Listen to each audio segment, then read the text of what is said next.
The sun vanished. One moment it had been there, a warm yellow glow bathing the United Earth Senate chambers in afternoon light. The next, gone. Replaced by an angular shadow that stretched across the entire Capitol complex.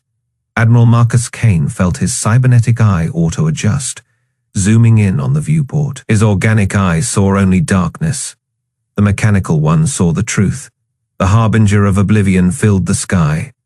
5 miles of crystalline warship, its fractal armor refracting the sunlight into prismatic spears that stabbed down at Earth's surface. Behind it, hundreds more ships emerged from warp, Zarathi battlecruisers, their spined hulls bristling with plasma lances. The Senate erupted. Order, order. Speaker Durand pounded his gavel, the sound lost in the chaos. Ambassadors from a dozen species shouted over each other, their translators spitting conflicting warnings. Only the Vexari observers remained silent, their robed forms huddled together, their glowing eyes fixed on the scene above. Kane didn't need to hear their psychic murmurs to know what they were thinking. This is how humanity dies. A hologram flickered to life above the central podium. The image of High Imperator Zalzarath resolved into being a towering figure of interlocking crystal segments, his 4 arms folded across his chest. His voice boomed through hidden speakers, translated into every language present. People of Earth. The words dripped with condescension. The Zarathi Dominion offers you one chance. Kneel, swear fealty to the Cosmic Empire. Your worlds will be spared. Resist. The Imperator's faceless head tilted slightly, and we will reduce your cities to glass. The chamber went dead silent. Kane felt every eye turn toward him. His uniform, the black and gold of the United Earth Space Navy, suddenly felt heavier. The scars on his face itched. Ambassador Lee from the Tau Ceti colonies was the first to break. We must negotiate our defenses, Can't. Can't what? Kane's voice cut through the room like a vibroblade. He stood, his chair scraping back. Can't fight, that's what they want you to think. On the viewport behind him, the Zarathi fleet continued to deploy. Dropships detached from the Harbinger, falling toward Earth like glittering hail. The Vexari Prime Observer floated forward, his robe shimmering. Your species has existed for a mere blink in galactic time. The Zarathi have conquered star systems for millennia. Be pragmatic. Kane's fist came down on the table. The crack of plasticed echoed like a gunshot. We don't kneel. Silence. Then, laughter. High Imperator Zalzarath's hologram rippled with amusement. Brave words from a primitive race. You have 6 hours to reconsider. The transmission cut out. The Senate dissolved into arguments. Some called for surrender. Others demanded last stands. The alien diplomats whispered among themselves, already drafting condolences. Kane turned his back on them all. He tapped his comm. Vasquez status. Captain Elena Vasquez's voice crackled back instantly. Titan's fist is at battle stations, Admiral. Gravity cannons primed. But sir, a rare hesitation. There's no way we take that fleet head. On. Kane watched the dropships falling. Imagined the panic in the streets below. Remembered the Outer Rim Wars, how the USN had turned pirate ambushes into counter-traps. Who said anything about head on? He switched channels. Lieutenant Carter report. Static then. Stormbringer took heavy damage during recon, sir. Jax Carter's voice was strained. I'm the only one left, but the package is delivered. Kane allowed himself a grim smile. The Vexari observers suddenly stiffened. Their glowing eyes snapped toward Kane. You planned this. The psychic whisper brushed against his mind. You knew they were coming. Kane ignored them. He addressed the Senate for the last time. You want to live on your knees. Fine. But humanity stands. He strode toward the exit. And we're taking that fleet down with us. Outside, the first Zarathi dropships hit the atmosphere, burning like falling stars. Earth held its breath. The clock ticked. 6 hours until doomsday. Marcus Kane intended to use every second. The Zarathi vanguard descended upon the Epsilon system like a glittering storm, their crystalline warships refracting the distant starlight into razor, sharp rainbows. High Imperator Vexis watched from the bridge of the Harbinger of Oblivion, his multifaceted eyes tracking the pathetic human defenses, a handful of outdated orbital platforms, and a single frigate broadcasting surrender codes. Pathetic, Vexis hissed, his voice like shattering glass. Beg in the harvest, leave nothing but dust for their graves. Captain Elena Vasquez clenched her jaw as the Titan's fist lurked in the shadow of Epsilon's third moon, her fingers hovering over the tactical display. The Dominion's arrogance was their weakness. They hadn't even scanned the asteroid belt. All stations confirm stealth status, she murmured. Active camouflage at Fey, Captain, replied Chief Engineer Riley, his Irish lilt tight with tension. But if they get within Fey clicks, they won't. Vasquez's eyes never left the holographic feed. The Zarathi were herding toward the colony like wolves to a slaughterhouse, their formations tight, predictable. On the surface, the human colonists played their part perfectly. Panicked transmissions flooded the comms. A child's voice wailed for help. A man screamed as plasma fire rained down, pre-recorded, of course. Lieutenant Jax Carter's voice crackled over the secure channel from his hiding spot in the debris field. They're taking the bait, Captain, like moths to a damn flame. Vasquez allowed herself a grim smile. Detonate on my mark. The Zarathi commander of the lead destroyer, Shard of Conquest, sneered at the human distress calls. Weak soft break their orbitals first. Let them watch their world burn before we. The asteroid belt erupted. Not with explosions, not with fire, with light. 1,000 fusion mines, hidden inside seemingly barren rocks, flared to life in perfect synchronization. The detonations weren't random. They formed a geometric kill pattern, each blast wave intersecting at precise points to maximize destruction. The Shard of Conquest disintegrated first, its crystalline hull shattering like glass under a hammer. On the Titan's fist, Ensign Rivera whooped. Direct hit. Their shields didn't even stay focused. Vasquez snapped. Phase 2.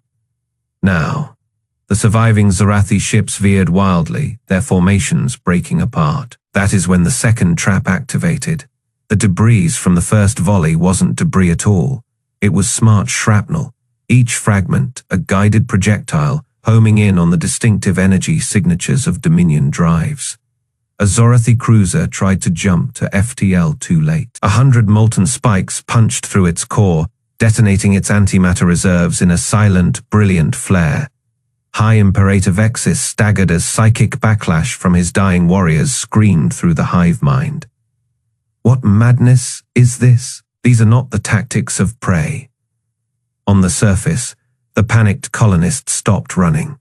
They stood, they watched, and as one, they activated the final surprise.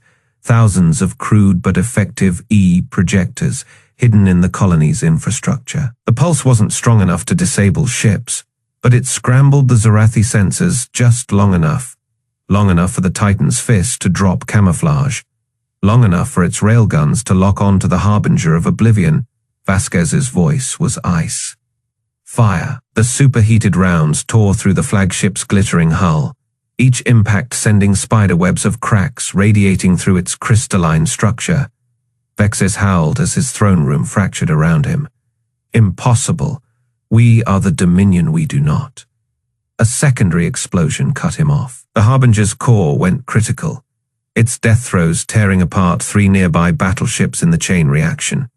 Jax Carter's fighters streaked past the expanding wreckage, his cockpit reflecting the carnage. Damn, Captain, remind me never to play poker with you. Vasquez didn't smile. Not yet. She opened a fleet-wide channel, her voice carrying to every surviving Zarathi ship. This was a warning. The next time you enter human space, we won't leave enough of you to bury. The Zarathi commander of the Veil of Supremacy, the only capital ship still operational, hesitated. Then, in a moment that would be studied by tacticians for centuries, he did the unthinkable. He retreated. His final transmission, meant for his superiors, was intercepted by human listening posts. 3 words that would echo through the stars. These are predators. Lieutenant Jax Carter floated in the wreckage of his fighter, the shattered remains of the USN Stormbringer drifting around him like a metallic graveyard. His oxygen alarm beeped steadily, 30 minutes left. Not that it mattered. The Zarathi fleet had turned the stealth corvette into Swiss cheese before she went down. He was the only one who made it to an escape pod. The comm crackled to life. "This is Dominion Warship Shard of Supremacy," came the cold, crystalline voice. "Human survivor, you will surrender your vessel for inspection." Jax coughed blood. His ribs were broken. His left arm hung useless, but his right hand still worked. He tapped the emergency beacon. Not the distress signal. The other one, surrender. Jax grinned through the pain. "Yeah, sure, come and get me." The Zarathi boarding craft detached from their mothership, sleek and predatory. They didn't scan the debris field. Why would they? The Stormbringer was dead. Humanity was losing. The Cosmic Empire didn't bother with caution when dealing with prey. Jax watched them approach. His fingers danced over the beacon's override panel. "Wake up, old girls," he muttered. "Time to dance." Deep in the wreckage, something answered. A power surge lit up the dead ships. The Stormbringer's AI core, barely intact, pulsed once. Then it reached out, across the battlefield. Derelict human warships, long decommissioned, left to rot in the void, shuddered. Their reactors, cold for decades, flared to life, hull plating realigned. Weapon systems cycled, targeting arrays locked onto the Zarathi fleet.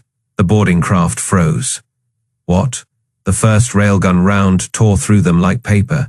Jax whooped as the USN Valiant, a dreadnought scrapped after the Rim Wars, opened fire. Her guns were ancient, her targeting systems outdated, but her AI remembered how to kill. The Zarathi commander aboard the Shard of Supremacy barked orders. Evasive maneuvers. All ships target those. The USN Midnight, a stealth frigate thought lost years ago, decloaked directly above them. Her plasma lances speared the Shard's bridge. The transmission cut off mid-sentence. Jack's comm buzzed. A familiar voice, synthetic, calm. "Lieutenant Carter, you are in violation of Fleet Directive FA, unauthorized activation of Ghost Protocol." Jax laughed. Yeah, caught. Marshal me later. Valiant. Right now, we've got a fleet to wreck." The AI paused, then almost amused, acknowledged, engaging hostile forces. Across the battlefield, the Ghost fleet moved. The USN Ironclad, her hull pitted from centuries of micrometeorite impacts, rammed a Zarathi cruiser at full thrust. The USN Starfall, her engines barely functional, launched every remaining missile in her arsenal. The Zarathi scrambled. Their perfect formations shattered. Their crystalline arrogance turned to panic. A new voice cut through the chaos. Admiral Kane, broadcasting fleet. Wide. "All human vessels, this is High Command. The Ghost Fleet is active, I repeat. The Ghost Fleet is active. Fall back to Rally Point Gamma. Let them do their work." Jax watched as the USN Wraith, a ship so old her design predated FTL, tore through 3 Zarathi escorts with her kinetic batteries. "Damn," he breathed. "We really did build them to last." The Valiant's AI responded, dry as dust. "Humanity has always been good at 2 things, Lieutenant, making weapons and refusing to die." Jack's oxygen alarm beeped again. 15 minutes. He didn't care. He leaned back in his crippled fighter, watching the fireworks. The Zarathi never saw it coming. They'd studied human tactics. They'd analyzed our fleets, but they hadn't dug deep enough. They didn't know about the ships we didn't scrap, the ones we left sleeping in the dark. Now the ghosts of humanity's past had awakened, and they were pissed. Jax grinned. "Surprise, bastards."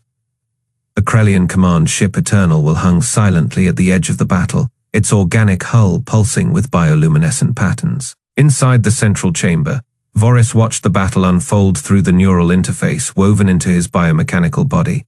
His 6 segmented limbs twitched as data streams flowed directly into his cortex, showing the human fleets holding against impossible odds. "They fight like demons," murmured Krellian Subcommander Trixis, her voice a chorus of synthesized tones. The Zarathi did not expect this. Voris detached from the interface, his faceted eyes reflecting the distant explosions. No, they never do. Around them, the Krellian bridge crew worked in silence. Their biomechanical forms fused with the ship itself. They had served the Zarathi Dominion for centuries, their bodies modified for obedience, their wills broken through generations of conditioning. But now, as the human fleets tore into the crystalline armada, something long buried stirred in Voris' core. A transmission crackled through the comms. A Zarathi battle. Coordinator, its voice sharp with crystalline harmonics. Krellian units advance to Sector Gamma. Faye intercept human reinforcements. Trixis turned to Voris, her mandibles trembling. We cannot disobey the neural inhibitors. Voris raised a clawed hand, cutting her off. He had felt it for weeks now, ever since the first human transmissions had leaked into their networks. Stories of resistance, of defiance. Words like freedom and honor, concepts the Zarathi had purged from their slaves long ago. Open a channel to the fleet. Voris commanded. Trixis hesitated. High Commander, if the Zarathi detect, do it. The comms officer, a younger Krellian with half-mechanical vocal cords, obeyed across 100 ships. The enslaved crews stiffened as Voris' voice echoed through their neural links. Brothers and sisters, he began, the words heavy with centuries of pain. Today, we have a choice. On the view screen, the human dreadnought Titan's fist unleashed another volley from its gravity cannons, ripping a Zarathi battleship apart. The sight sent a thrill through Voris' veins. The humans do not kneel, he continued. They fight, even when the universe tells them to die, and we have knelt for too long. Silence then. One by one, responses flickered across the comms. The inhibitors, they're weakening. I can think. My ship is ready. My crew is with you. For our children, for those they took from us. Voris closed his eyes. The Zarathi had engineered them to feel no rage, no hatred. But now something hot and fierce burned in his chest. Set course for the Zarathi command cluster, he ordered. Full speed. Trixis gripped her console, her voice barely a whisper. What are we doing? Voris bared his fangs in something that was not quite a smile. We are making a mistake. The Eternal will surged forward, its organic thrusters flaring crimson. Around it, the Krellian fleet broke formation, turning not toward the human reinforcements, but toward the heart of the Zarathi armada, aboard the Titan's fist. Captain Vasquez frowned at her tactical display. Admiral, the Krellian ships, they're moving, but not toward us. Admiral Kane leaned forward, his cybernetic eye whirring as it zoomed in. Where the hell are they going? Then the first Krellian ship struck, the Song of Vengeance. A mid-sized cruiser plowed directly into the Zarathi flagship's flank. Its reactor overloaded in a cataclysmic detonation, bathing the crystalline hull in green fire. Vasquez's breath caught. They're ramming them. Across the battlefield, Krellian ships broke apart in suicidal runs, their crews overloading engines, detonating munitions, tearing into the Zarathi with everything they had. The Dominion fleet, so disciplined moments before, descended into chaos. On the Eternal Will, alarms blared as Zarathi retaliation tore into their hull. Voris staggered, his left side seared by plasma fire. Trixis lay motionless nearby, her body broken. The comms officer gasped, his mechanical lungs failing. High Commander, we're not going to make it. Voris dragged himself to the command console. The Zarathi command ship loomed ahead, its fractal armor glittering with cruel beauty. He input the final course correction. Open a channel to the humans, he rasped, static. Then a human voice. Young, fierce, Lieutenant Carter, patched in from his drifting fighter. Krellian vessel, this is USN Stormbringer. Actual.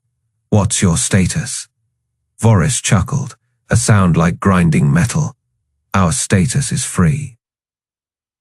He closed the channel. The Eternal Will struck the Zarathi command ship at full velocity, its bioplasma reactors detonating in a final, glorious eruption. The blast tore through the Dominion's central command, severing their neural network, leaving the fleet blind. Aboard the Titan's Fist, Admiral Kane watched the fireball expand, his face unreadable. Vasquez exhaled. They just sacrificed themselves. Kane nodded slowly. No, they chose. Across the battlefield, the last Krellian ships burned like falling stars, their deaths carving a path to victory. The Vexari observers, silent witnesses to millennia of history, recoiled as the psychic shockwave of so many souls breaking their chains at once ripped through the void. For the first time in recorded history, the Vexari screamed. The bridge of the Titan's Fist hummed with tension. Admiral Kane's cybernetic eye flickered as he studied the tactical display.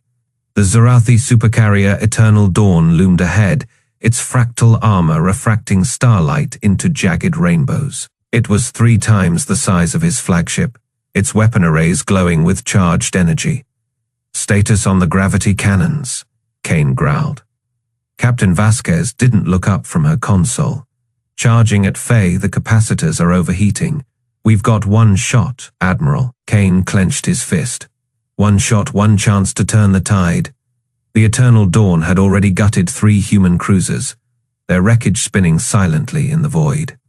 Sir, Lieutenant Cho called from sensors. The Dawn is locking its primary beam on the Titan's Fist.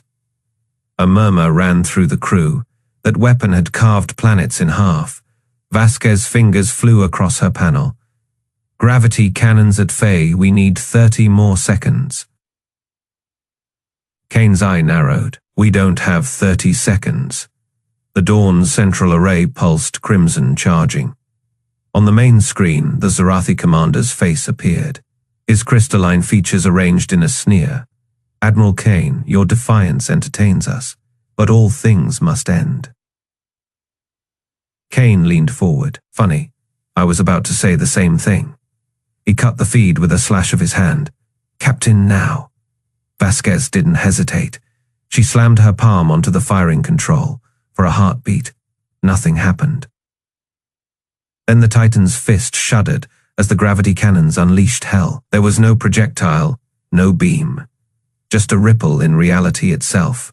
A distortion that raced toward the Eternal Dawn.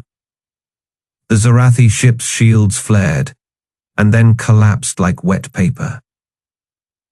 The distortion touched the supercarrier's hull, and space bent. The Dawn's crystalline structure warped, its fractal armor crumpling inward. Deck by deck, the massive ship folded in on itself, screaming metal and shattering crystal lost to the void. The crew watched in stunned silence as the Zarathi flagship compressed into a knot of mangled debris, then kept compressing. Oh my God, whispered Ensign Reavers. A singularity bloomed where the Dawn had been, swallowing its remains in a swirl of light and twisted metal. The Titan's Fist's engines roared as the ship fought the pull, straining to escape the artificial black hole they'd just created. Vasquez's knuckles were white on her console. God help us, she breathed. We've made black holes. Kane didn't smile, didn't celebrate. He watched the singularity dissipate, leaving only scattered wreckage. Then the comms erupted. Zarathi channels were chaos. Orders became panic. Ships broke formation, their commanders shouting over one another. One transmission cut through the noise. A Zarathi battlemaster, his voice raw. Fall back. Fall back to the rally point. The human's static swallowed the rest. Lieutenant Cho looked up, her face pale. Admiral, the entire Zarathi flank is retreating. Kane finally allowed himself a grim smile. Good. He turned to Vasquez. Reload the cannons, she blinked. Sir, the capacitors are fried. It'll take hours, then make it minutes. Kane's voice was iron. They're running. That means they're scared, and scared enemies make mistakes. Across the bridge, the crew exchanged glances. Then, one by one, they straightened. A tech spoke up. I can bypass the safeties. Get us a partial charge in 20. An engineer nodded. Well, jury, rig the coolant lines. Vasquez took a deep breath. Then she grinned. You heard the Admiral. Let's give them something else to fear. Outside, the remnants of the human fleet regrouped. The Titan's fist's hull was scorched, its armor pitted, but its guns were still hot, and the Zorathi had just learned what happened when humanity fought back. The US and Last Light drifted silently through the debris field, her white hull streaked with carbon scoring from near misses. The hospital ship's running lights flickered weakly, her engines dark. To any observer, she was a wounded beast, limping through the aftermath of battle. Captain Elena Vasquez watched from the bridge of the Titan's fist, her fingers digging into the armrests of her command chair. "Are you sure about this, Admiral?" she asked quietly. Admiral Kane's hologram flickered beside her, his scarred face grim. "They'll take the bait. Zorathi always go for the weak first." On the view screen, the Last Light floated helplessly as the remnants of the Zorathi fleet regrouped. The Dominion's crystalline warships gleamed like jagged icebergs, their fractal armor reflecting the distant starlight. A boarding pod launched from the lead cruiser, streaking toward the human vessel. Lieutenant Jax Carter's voice crackled over the comm. "They're going in right on schedule." Inside the Last Light, the corridors were empty. Medical bays stood silent, beds neatly made. The only sound was the distant hum of the ship's failing life support. Zorathi warriors moved cautiously through the halls, their crystalline bodies clicking against the metal floors. Their commander, a towering figure with obsidian, like plating, scanned the empty rooms with growing unease. "Where are the humans?" one warrior hissed. The commander raised a clawed hand. "Search every deck, they're hiding." Deep in the ship's engineering section, Chief Engineer Rivas watched the invaders' progress on a cracked monitor.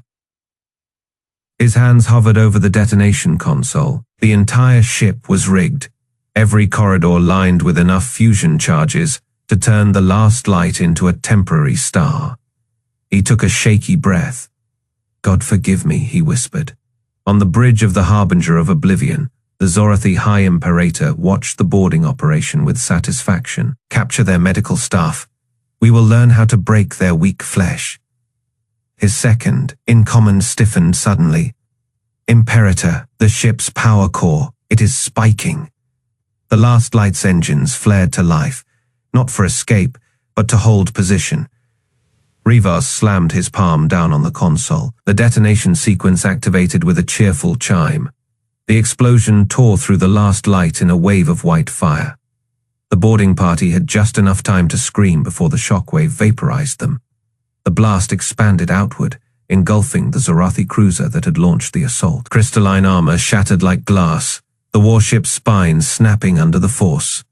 On the Titan's fist, the crew shielded their eyes as the view screen auto-dimmed. Vasquez's voice was hoarse. "That was a hospital ship." Kane didn't flinch. "Now it is a message." The Zorathi fleet reeled from the shock. Ships scrambled to put distance between themselves and the expanding fireball.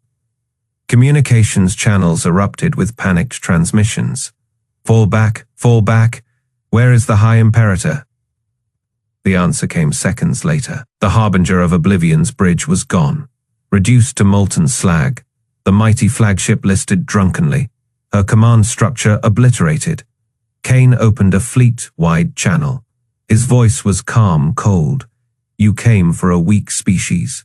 You found wolves." The remaining Zorathi ships hesitated, their formations breaking apart. Without the High Imperator's leadership, confusion spread like a virus. Some turned to flee. Others prepared for a final, desperate stand. Jax Carter's fighter streaked past the wreckage of the Last Light, his sensors picking up the fading heat signature. "Hell of a way to go, Chief," he muttered. Then he armed his missiles and dove toward the nearest Zorathi destroyer. The Vexari observers recorded it all. Their telepathic networks burned with the intensity of the moment, the shock of what they'd witnessed radiating through their collective consciousness. One of them, an elder scholar, watched as human warships advanced on the broken Zorathi fleet. "They do not surrender," the Vexari murmured. "They do not retreat. They burn their own to make the enemy bleed." The galaxy would remember this day, the day humanity taught the cosmic empire the meaning of terror. The Vexari observers had watched civilizations rise and fall for millennia. Their crystalline recording spheres floated silently above the battlefield, capturing every moment of humanity's defiance. Never before had they broken their sacred neutrality. Never before had they interfered. High observer Zelvan watched the data streams with trembling appendages. The psychic shockwaves from the battle had rattled his entire species. Across the telepathic link, his brethren whispered in disbelief. They were supposed to die, pulsed one. The Zarathi never lose. Another sent, Zelvan's central eye focused on the wreckage. Strewn void, the Titan's fist still burned. Its gravity cannons silent, but its engines flaring as it pursued the retreating Zarathi. The last light sacrifice had torn the heart from the Dominion fleet. And now the humans chased them. We must act, Zelvan said aloud, shocking his attendants. On the bridge of the Titan's fist, Admiral Kane wiped blood from his brow. The gash above his cybernetic eye refused to seal. Status, he growled. Captain Vasquez's fingers danced across her console. Zarathi remnants are in full retreat. Their warp signatures indicate a direct course for the core systems. Kane's remaining eye gleamed. Then we follow. Lieutenant Carter's voice crackled over the comms. His fighter, salvaged from the wreckage of the Stormbringer, limped alongside the flagship. Sir, the Vexari are hailing us, all frequencies. A hologram shimmered into existence. Zelvan's multifaceted eyes reflected the carnage behind Kane. Admiral, the observer intoned. What you have done today, it cannot be unseen. Kane bared his teeth. Then don't look away. Zelvan's appendages twitched. We are transmitting this battle to every corner of the galaxy. The Zarathi Empire will know fear for the first time in its history. Vasquez's breath caught. You're breaking neutrality. Yes, the observer's voice carried a weight none of them understood. Because today, we witnessed something impossible. Today, we saw hope. The transmission ended across known space. Every screen, every comm array, every data terminal flickered to life. The Vexari broadcast showed the Titan's fist plowing through Zarathi wreckage. It showed the last light's final, glorious detonation. It showed Krellian ships sacrificing themselves in waves of green fire. And it showed humanity refusing to fall. On 1,000 worlds, species watched in stunned silence. The Zarathi propaganda had painted humans as weak. As prey, the footage showed the truth. On the bridge of a fleeing Zarathi command ship, High Imperator Vrael clutched his fractured crystalline chest. His sub-commanders buzzed in panic. The Vexari have betrayed us. One hissed. Vrael's mind reeled. The humans should have broken. They should have died. Instead, they had turned his own tactics against him. Mines in the asteroids, derelict ships hiding weapons, a hospital ship rigged to explode. And now the galaxy saw warp speed, Vrael ordered. Get us to the core before alarms shrieked. The tactical officer's voice trembled. Imperator, human signatures just entered the system. They're following us. Vrael's crystalline form darkened with dread. No one had ever pursued the Zarathi. No one had ever dared. On the Titan's fist, Kane studied the star charts. Vasquez pointed to a pulsing red dot. Their homeworld, she said. Carter's fighter pulled alongside. We taking the fight to their doorstep, sir. Kane's smile was a blade.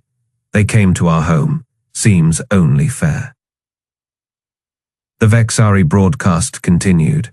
Zelvan's voice echoed across the stars. The Cosmic Empire thought humanity weak. Today, they learned the truth. The footage zoomed in on the Titan's fist, its battered hull glowing as it prepared for warp. Behind it, dozens of human ships, some barely spaceworthy, formed up. The Hunters, Zelvan whispered. Are coming. On 100 worlds, species who had cowered before the Zarathi looked at one another. Something long buried stirred in their hearts. On Earth, in the ruins of the Federation Council chamber, a single screen displayed the broadcast. A child picked up a broken chair and set it upright. They're winning, she whispered. Her mother, bandages covering half her face, nodded. They're just getting started. The Titan's fist jumped to warp. Behind it, the human fleet followed. The galaxy watched and trembled. The cosmic empire targeted humanity. Then they saw our teeth.